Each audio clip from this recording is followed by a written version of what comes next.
Guess you don't count. That's what my sister said when the seating chart put me outside by the trash cans. The hallway smelled like lilies and bleach. I could hear the DJ inside counting down to the first dance. My mother adjusted her pearls. My father looked away. I tightened my grip on the gift I'd wrapped the night before, smoothed my wine-colored dress, and chose silence. No argument, no tears. I stood up and walked out into the Vermont air. 5 minutes later, the chandeliers went quiet, and a scream cut the room in half. Here's what happened next. The Vermont air was sharp that morning, the kind that smells like pine and money. My sister Lila had chosen the lakeside resort for its European charm, the kind of place where people took photos just to prove they'd been invited. The glass ballroom overlooked the water, strung with orchids and candles, floating in crystal bowls. Every table inside shimmered under the chandeliers. Mine apparently was out by the trash cans. I'd driven up alone 3 hours from Boston, replaying Mom's last text in my head. "Please, Ambar, no drama today. It's Lila's day." That was all I ever was to her, an instruction, a warning label. Don't make noise. Don't take space. Don't remind anyone there's another daughter. Growing up, we were the cliché you see in family portraits, the golden child and the quiet one. Lila had ribbons and trophies. I had report cards no one looked at. She'd cry and get rescued. I'd fix things and get ignored. Mom said I was the easy one. Dad said I was independent. Both meant the same thing. Invisible was convenient. The last time I saw them all together was Thanksgiving 3 years ago. I remember the house smelling like burnt pie crust and lemon cleaner. Lila was in Portugal with her new boyfriend, and for once the air felt light. Mom asked me to grab an old photo album from her vanity drawer. Instead, I found her little brown journal, edges soft from years of use. I flipped through it, curious, until I realized every page began the same way: Lila's first day of kindergarten, Lila's favorite meal, Lila's college acceptance. Not a single line about me, not my birthdays, not my name. When I asked why, Mom smiled like it was a silly question. "You never needed the attention, honey. You were always fine." That night I learned there are two kinds of forgotten: being lost and being erased. I thought about that journal as I walked toward the ballroom, now heels clicking on marble. Through the glass doors I saw them posing for photos, Mom in champagne silk, Dad straightening his tie, and Lila glowing in white. She looked back, once saw me, and smiled the same way people smile at store clerks they won't remember. The coordinator intercepted me with her clipboard. "You're Ms. Hayes?" she asked. "Yeah." Her polite smile faltered when she found my name. "You're listed for hallway seating." I laughed, waiting for her to correct herself. She didn't.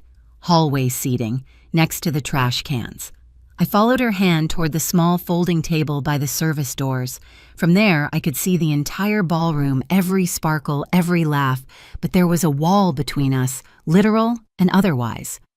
I set my gift on the table, a small silver-wrapped box I'd spent hours picking out, and stared through the glass. Inside, Lila was raising her glass for a photo, Mom adjusting her veil. Outside, I sat in the cold draft and told myself the same lie I'd told for years. It's fine. You don't need them. But the truth was pressing against my chest, quiet and solid. Maybe I didn't need them. But that didn't mean they had the right to treat me like I never existed. I tried to disappear into the background like always, but the hallway wasn't quiet. Staff came and went through the service door, wheeling bins of melting ice, laughing under their breath. Every time it swung open, I caught flashes of the ballroom chandeliers glittering. Dresses swaying, my mother's hand on Lila's shoulder like a crown of approval. Then the laughter shifted. I looked up and saw Lila walking toward me, bouquet in one hand, veil trailing behind, like smoke. She stopped just short of the doorway, her reflection doubled in the glass, two versions of her, one adored inside, one cruel outside. "Well," she said, tilting her head, "looks like they finally figured out where you belong." I blinked. "What's that supposed to mean?" She smiled, that half smile I'd seen since childhood, the one she used before stealing the spotlight. "Guess you don't count." The words landed so softly I almost missed how sharp they were. "Guess you don't count." Like it was math, like I was a miscalculation. For a second I said nothing. My throat went dry, the kind of dryness that comes from swallowing too much pride. Behind her, the photographer was calling Bride, "We need you back in the shot." She didn't move. She wanted me to react to cry, to beg, to prove her point. I didn't. I just looked at her, long enough for her smile to twitch. "You know," I said quietly, "there's always been space for both of us. You're the one who keeps shrinking it." Her eyes narrowed. "Oh, please, Ambar. Not everything's about you. This is my day. You could at least pretend to be happy for once." I let out a small laugh, the kind that sounds like air escaping from a crack. "You made sure I couldn't even sit in the same room. What exactly am I celebrating?" For a moment, the mask slipped. I saw a flicker of something fear, maybe. Then she straightened, lifting her chin. "You always twist things. Maybe Mom was right. You make everything difficult, Mom." The name hit harder than I wanted it to. I pictured that brown notebook again, every page filled with Lila's life and none of mine. "I'm not difficult," I said. "You just never like that I see things the way they are." She rolled her eyes. "You sound just like Dad, pathetic and bitter. Face it, Ambar, nobody needs your approval. Not here, not ever." She turned on her heel, leaving a trail of perfume and disdain. I watched her go, her white gown brushing the floor, and felt the familiar burn behind my eyes. But this time, it didn't hurt the same way. It burned cleaner. When the door closed behind her, I picked up the small silver box from the table, the gift I'd chosen the night before, wrapped in quiet patience. I traced the ribbon once, then slipped it into my bag. If they didn't want me inside, fine, but I wasn't leaving empty-handed. Not this time. For a while, I just sat there, fingers pressed against the smooth edge of the box, listening to the muffled beat of music leaking through the ballroom doors. It was supposed to be their first dance. A perfect picture. I imagined Mom wiping tears, Dad clapping awkwardly, Lila basking in the applause.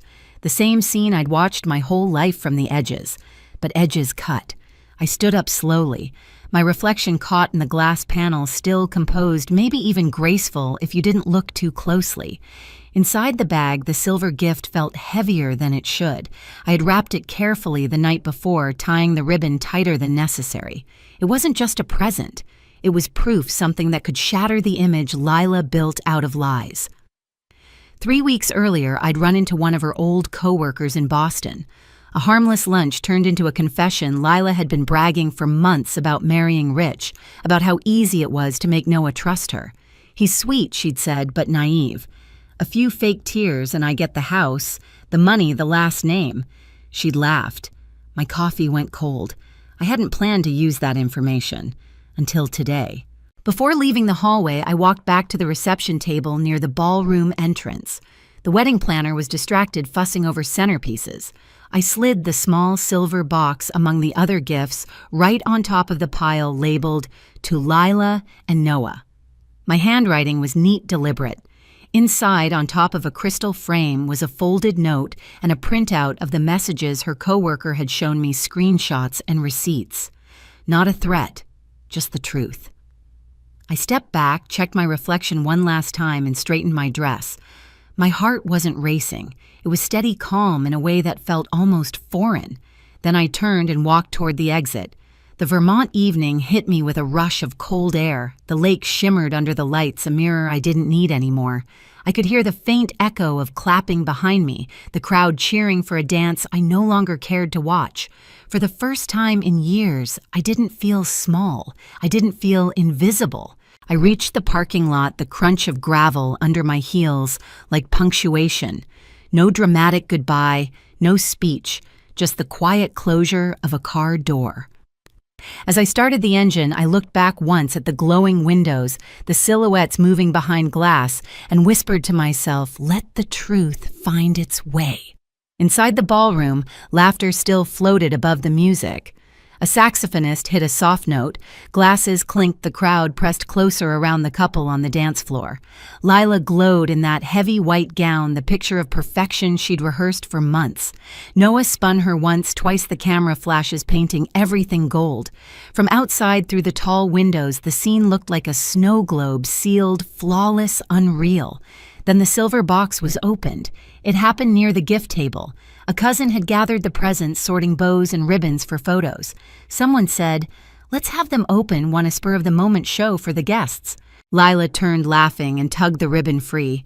The paper fell away, the lid lifted, and inside lay the crystal frame and beneath it the folded note.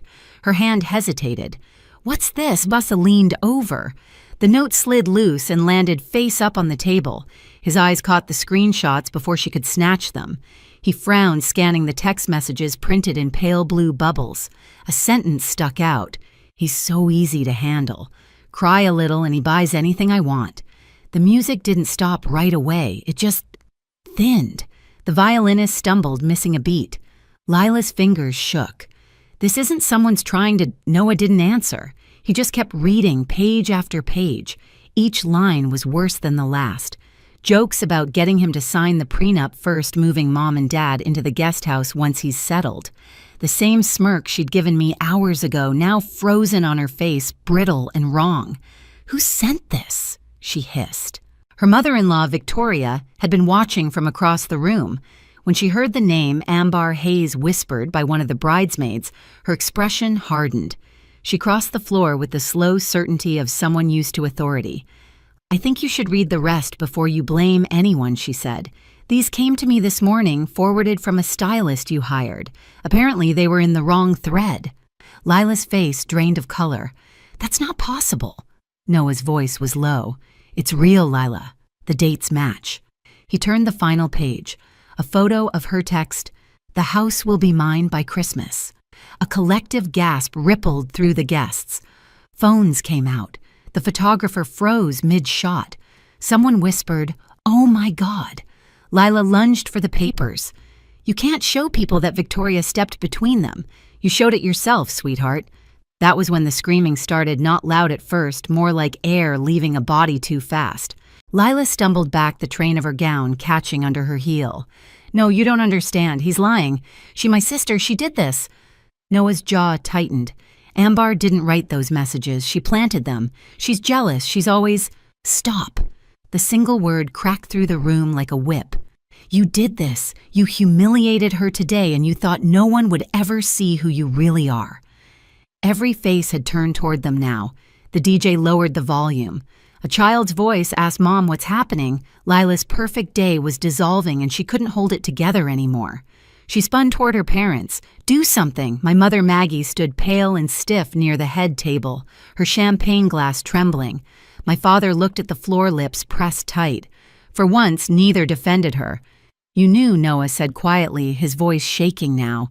"You knew exactly what you were doing." He reached into his jacket, pulled out a folded document, and set it on the table.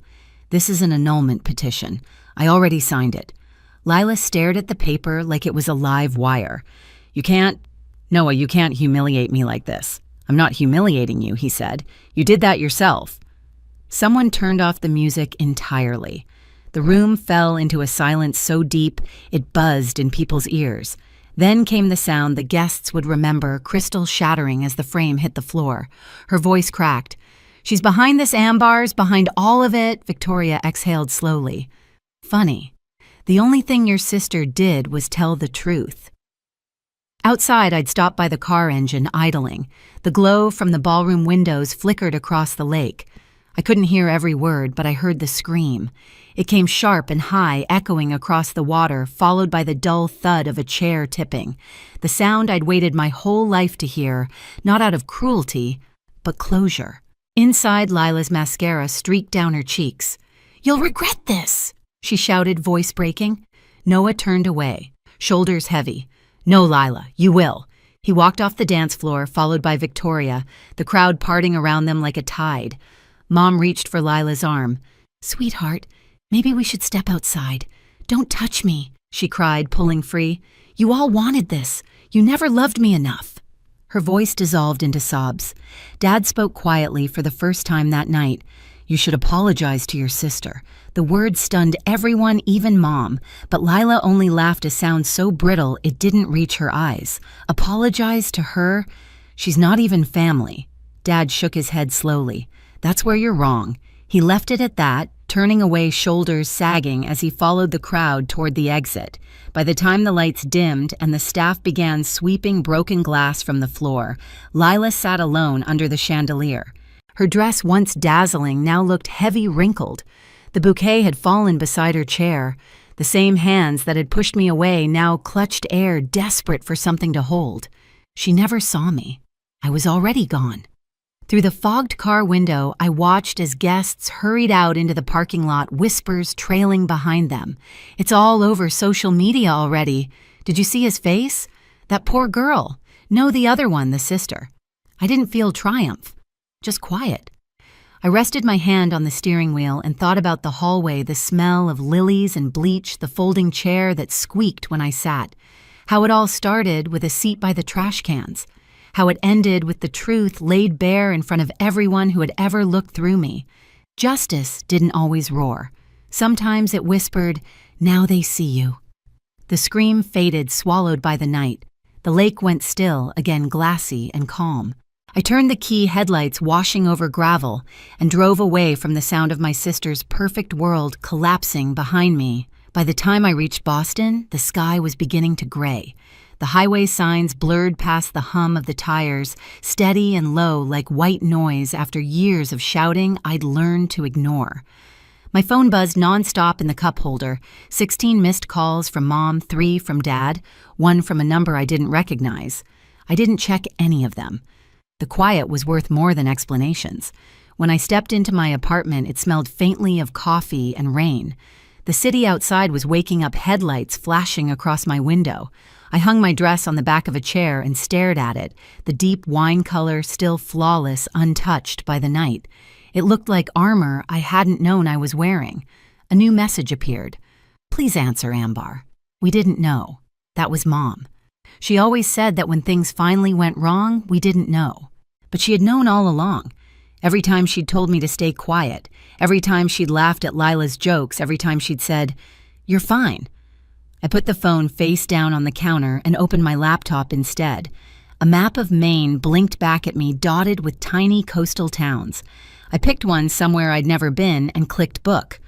A week by the water sounded like peace. Before leaving, I stepped out onto the balcony. The city air smelled cleaner than it had in years. Across the river, the morning sun cut the skyline into gold and shadow. They could keep their apologies, their explanations, their versions of the truth. I had mine now. For the first time in my life, silence didn't mean being unseen. It meant being free. At my sister's wedding, I was seated by the trash cans. This morning, I'm sitting by the river. Same silence, different meaning. Back then, it was humiliation. Now it's peace. Sometimes the loudest revenge isn't a scream. It's the sound of your own footsteps leaving the room. They thought I'd always stay, waiting for their approval. But I don't wait anymore. I don't beg for space at someone else's table.